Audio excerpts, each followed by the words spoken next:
ಮೋದಿ ಆಡಳಿತದಲ್ಲಿ ಉಪ ಪ್ರಧಾನಿ ಮಂತ್ರಿಯು ಇರ್ತಾರ ಎನ್ನುವಂತ ಪ್ರಶ್ನೆ.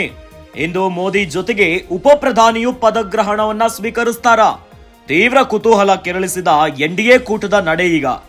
ಅಚ್ಚರಿ ವ್ಯಕ್ತಿ ಉಪ ಪ್ರಧಾನಿಯಾಗುವ ಸಾಧ್ಯತೆ ಇದೆಯಂತೆ. ದೆಹಲಿಯ ಬಿಜೆಪಿ ಪಡಸಾಲೆಯಲ್ಲಿ ಹರಿದಾಡ್ತಾ ಇದೆ ಇದೊಂದು ಸುದ್ದಿ. ಉಪ ಪ್ರಧಾನಿ ಆಯ್ಕೆ ಸಂಬಂಧ ಸುದೀರ್ಘ ಚರ್ಚೆಯೂ ಆಗಿದೆಯಂತೆ. ಉಪ ಪ್ರಧಾನಿ ರೇಸ್ನಲ್ಲಿದೆಯಂತೆ 5 ಪ್ರಭಾವಿಗಳ ಹೆಸರು. 5ರಲ್ಲಿ ಒಬ್ಬರಿಗೆ ಉಪ ಪ್ರಧಾನಿ ಆಗೋದಂತೂ ಪಕ್ಕಾ ಅಂತಿದೆ ಮೂಲಗಳು. ಇಂದು ಸಂಜೆಯೊಳಗೆ ಸ್ಪಷ್ಟ ಚಿತ್ರಣ ಹೊರಬೀಳುವ ಸಾಧ್ಯತೆ ಇದೆ.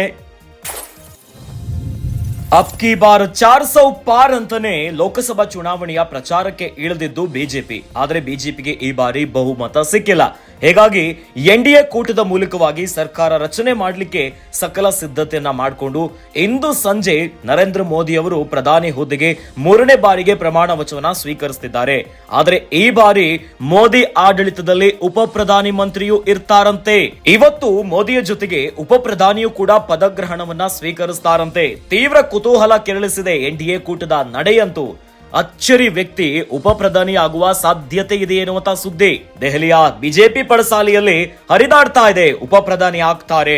ಇವತ್ತು ನರೇಂದ್ರ ಮೋದಿ ಅವರ ಜೊತೆ ಉಪ ಪ್ರಧಾನಿ ಹುದ್ದೆಗೂ ಕೂಡ ಆ ಪ್ರಭಾವಿ ವ್ಯಕ್ತಿ ಪದಗ್ರಹಣವನ್ನ ಸ್ವೀಕರಿಸ್ತಾರೆ ಎನ್ನುವಂತ ಸುದ್ದಿ ದೆಹಲಿಯ ಬಿಜೆಪಿ ಪಡಸಾಲೆಯಲ್ಲಿ ಹರಿದಾಡ್ತಿದೆ. ಈ ಸುದ್ದಿ ಈಗ ಉಪ ಪ್ರಧಾನಿ ಆಯ್ಕೆ ಸಂಬಂಧ ಈಗಾಗಲೇ ಸುದೀರ್ಘ ಚರ್ಚೆ ಕೂಡ ಆಗಿದೆಯಂತೆ.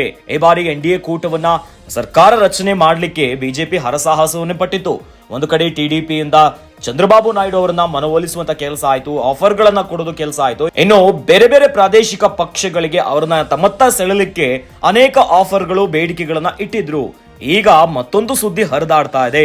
ಈ ಬಾರಿ ಉಪ ಪ್ರಧಾನಿ ಆಯ್ಕೆಯಾಗುತ್ತೆ. ನರೇಂದ್ರ ಮೋದಿ ಅವರ ಜೊತೆ ಇವತ್ತು ಉಪ ಪ್ರಧಾನಿಯು ಕೂಡ ಪದಗ್ರಹಣವನ್ನ ಸ್ವೀಕರಿಸ್ತಾರಂತೆ. ಸುದೀರ್ಘ ಚರ್ಚೆ ಕೂಡ ಆಗಿದೆಯಂತೆ. ಈ ಕುರಿತಂತೆ ಬಿಜೆಪಿ ಪಡಸಾಲೆಯಲ್ಲಿ ಸಿಕ್ಕಾಪಟ್ಟೆ ಸುದ್ದಿ ಆಗ್ತಾ ಇದೆ. ಉಪ ಪ್ರಧಾನಿ ರೇಸ್ನಲ್ಲಿದೆಯಂತೆ 5 ಪ್ರಭಾವಿಗಳ ಹೆಸರು. 5ರಲ್ಲಿ ಒಬ್ಬರಿಗೆ ಉಪ ಪ್ರಧಾನಿ ಆಗೋದಂತೂ ಪಕ್ಕಾ ಅಂತಿದೆ ಮೂಲಗಳು. ಇವತ್ತು ಸಂಜೆಯೊಳಗೆ ಇವೆಲ್ಲದಕ್ಕೂ ಕೂಡ ಒಂದು ಸ್ಪಷ್ಟ ಚಿತ್ರಣ ಸಿಗುವಂತ ಸಾಧ್ಯತೆ ಇದೆ.